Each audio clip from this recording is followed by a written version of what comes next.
Dad dad dad dad मेरो कन्या दान गरिदिनुहोस्। तँलाई थाहा पनि छ तैँले के भन्दैछ सिन्चन? त्यसो भए मलाई यो एउटा बाइक किनिदिनुहोस्।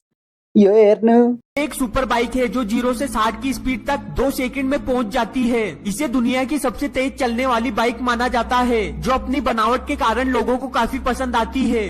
तेरो कन्या दान नै गराइदे हुन्छ सिन्चन। हेलो केटाकेटी, आज हामी टिकटकको यस्तो दुनियाँमा कदम राख्दैछौँ जसमा छ क्रिन्ज भिडियोज, अर्जुन कपुर भन्दा खतरा एक्टिङ र नराम्रो लाइटिङ। त्यो हजारवटा फिल्टर ल्याएर आफूलाई गोरो देखाउने यही प्लेटफर्म हो। यसलाई भनिन्छ ह्युमन रिसोर्स। जहिले पनि यो बस्ने ठाउँमा लाइन जान्छ, यसको टाउकोमा आगो लगाइन्छ, त्यसपछि यो ह्युमन टर्च बनेर घुम्छ। सो गाइस, म त हिँड्ने अब मोमो खानु छैन तसँग मोमो?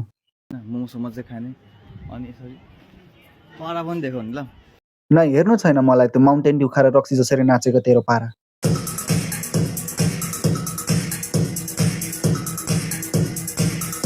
अरे बच्चा भोकै मर्यो, खाना देऊ बिचरालाई केक। 10 घन्टा भइसक्यो नाचेको, कालो केक सेतो भयो, ड्यान्ड्रफले अब त रोकी।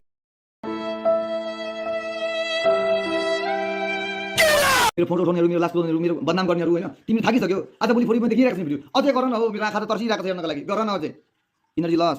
त्यसलाई थकान होइन रियलाइजेसन भन्छ कि यो कुकुरको पुच्छर जति ढुङ्ग्रोमा राख्यो नि सिधै हुन्न भनेर तिनीहरूले थाहा पाइसके, त्यही भएर कोसिस गर्न छोडेका हुन्। कि है अहिले त जति रोस्ट गरे पनि जति क्रिटिसाइज गरे पनि यो त सुध्रिने नामै लिन्न है। यो त कहिले सुध्रिने भएन। जाम बरु अरू टिकटकरहरूलाई पेलम भाइ।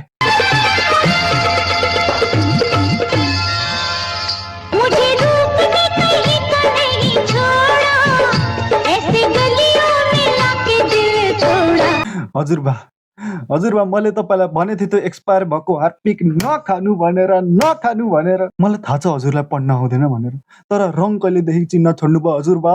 शिलाजित त कालो हुन्छ, निलो हार्पिक कसरी खानु भयो? तेरिका सुड्डा, अब 10 दिनसम्म रोकिने भएन। मलाई मन पर्छ गु। हो, आफूले आफूलाई मन पराउने केही ठुलो कुरा होइन। र त गु होइन, म तँलाई एउटा कुरा भन्छु यार, इमर्जेन्सी परेको बेला र हिँड्ने बेला नआउने गर्छ। लास्ट ज्याउ हुन्छ कि मलाई त्यसै टाइम लाग्छ टोइलेट जानु।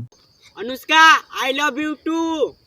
अनुष्का, के त्यस्तो मजबुरी भयो? के त्यस्तो केटाहरूको अकाल आयो र तँलाई यसलाई आई लभ यु भन्न पर्यो कि कतै बेटिङ गरिथिस् र बेटिङ हारेर त्यस्तो भयो? एकताली पनि मेरो बारेमा सोचिनेस्, म थिएँ त तेरो साथी, म मिलाइदिन्थेँ तँलाई केटा। हो म यो मान्छु, मैले मिलाइदिएको केटा रेड फ्ल्याग हुन्थ्यो होला, गाजर चुरोट खान्थ्यो होला, बिहेपछि रक्सी खाएर तँलाई बेल्टले हान्थ्यो होला। तर यो किन अनुष्का, किन त्यस्तो गरेको?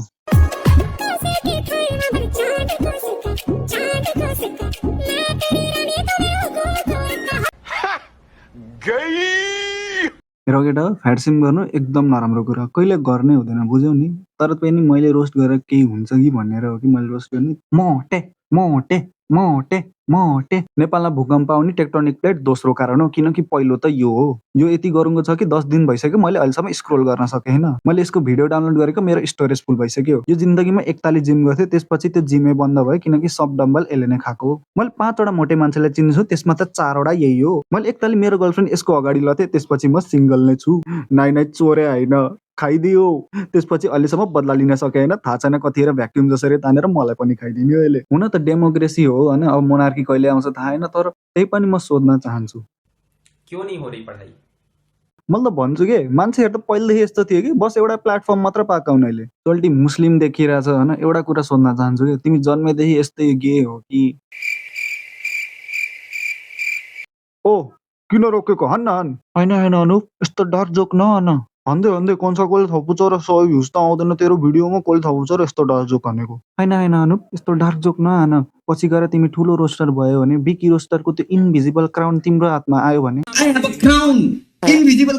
समाजमा के असर पर्छ अनुप?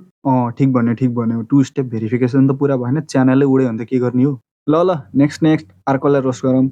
हजुरले इतिहास खेल्नु जस्ता पनि क्वेसनहरु सोध्न सक्नुहुन्छ। इतिहासको जे पनि सोध्न पाए, त्यसैले भन्न त मिखाइल कलाश्निकोभले AK-47 बनाउने भन्दा अगाडि कति ताली हगेथे भनेर। नेपाल मात्र होइन, विश्वले चिन्न सक्ने र गर्व गर्न सक्ने कामको थालनीमा लागेको छु। किन यो दुनिया छोडेर जाँदैछ सर त? छिट्टै नै एक कार्यक्रमको तयारी गर्दैछु।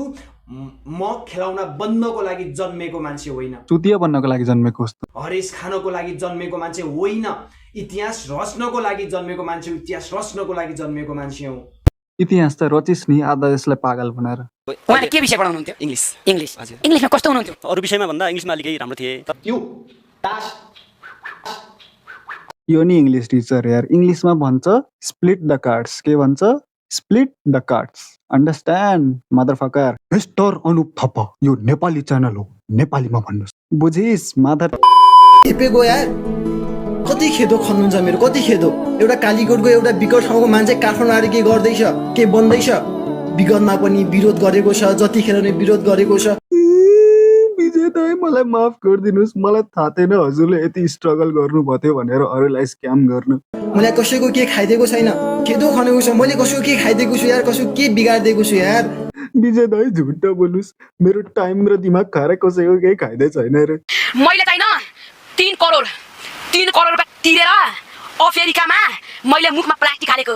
ए भाइ रोकी 3 करोड होइन, 3 रुपियाँको जलेको लेसको प्याकेट हो त्यो। 2 मिनेटमा हालिदिए। मैले हेर्दाखेरि मैले भने कति गोरो थियो, कति कालो कसरी भयो। अब त कन्फर्म नै भयो रब्बरै हो त्यो भनेर। मैले भाँडामानी काम गर्छु, पानी कस्तोमा भाँडै मार्छु दाइ। एउटा सोसल ब्लेड भन्ने वेबसाइट हुन्छ, त्यहाँ गएर रतन कार कि हानौ अनि इयरली इन्कम हेरौ, तिमीहरूलाई आफै थाहा हुन्छ चोल्टीले भाँडा माझ्छन् कि नै भनेर। 83 डिग्री सेल्सियसको तातो पानीमा सरफ आउँछ अनि त्यो डिग्री सेल्सियसले भाँडा माझ्छ, तातो पानीले भाँडा माझ्छ र निक्लिँदाखेरि चाहिँ हल्का हल्का चिसेर निक्लिन्छ। 70 डिग्रीमा हस्पिटलमा हुन पर्ने इन्टरभ्यूमा के गरे? धनीहरूको फ्रिजमा गाउँतिरको किराना पसलमा भन्दा धेरै सामान हुन्छ के हैन? सामान पनि कति थरी हुन्छ है आमा। हाम्रो मिडल क्लासको के हुन्छ फ्रिजमा?